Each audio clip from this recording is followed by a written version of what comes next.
আমি বানাচ্ছি mutton লেসেসের mutton boneless একটুখানি ওই দিয়ে বেগুনের তরকারি বানাচ্ছি।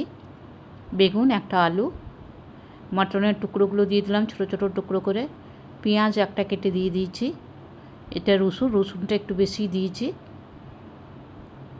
রসুন অনেক ভালো শরীরের জন্যে, যেন রসুনটার পরিমাণ একটু বেশি আছে। অনেক তবু তো আমি পেঁয়াজ দিয়েছি, অনেক সময় পেঁয়াজ আমি দিই না, শুধু রসুন দিয়ে বানাই। এটা আদা, মশলা এমন কিছু বেশি আমি দিইনি।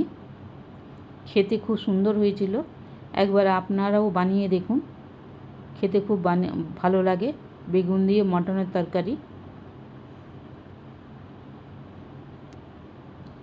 এমনিভাবে পেঁয়াজ আর মশলাটাকে ভালো করে ভেজে নেব।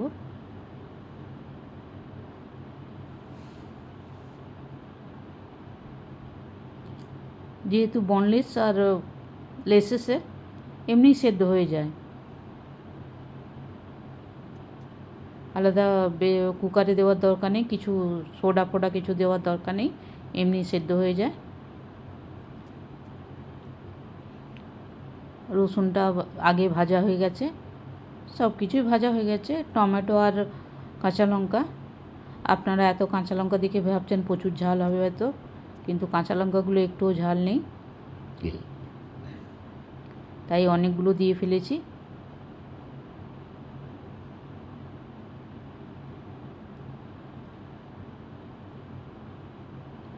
ভালো করে নাড়াচাড়া করে একটু ভেজে নেব।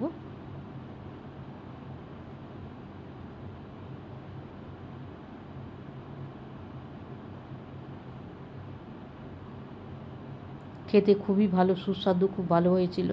আপনারা একবার বানিয়ে দেখুন। এর মধ্যে দিয়েছি ধনে, লঙ্কা, নুন আর হলদি, আর কোনো মশলা দিইনি। জিরে গুঁড়োটা দিয়েছি 2 চামচ, 1.5 চামচ লঙ্কা গুঁড়ি, নুন স্বাদ অনুসার, হলদি 1 চামচ। বেগুনগুলো 4টে কেটে রেখেছিলাম, দিয়ে দিলাম। একটা আলু বয়েল করা ছিল, ওটাকে 4 টুকরো কেটে দিয়ে দিলাম।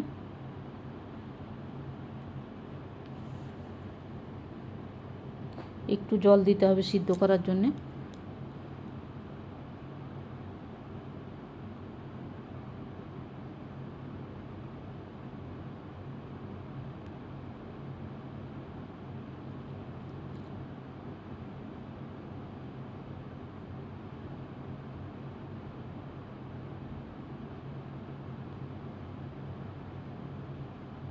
আলুগুলো সেদ্ধ, তাই লাস্টে দিলাম 4 টুকরো করে। বাস এবার চাপা লাগিয়ে দেবো। চাপা খুললে বেগুন আর মটনের তরকারি তৈরি হয়ে গেছে। খেতে খুব সুস্বাদু হয়েছে।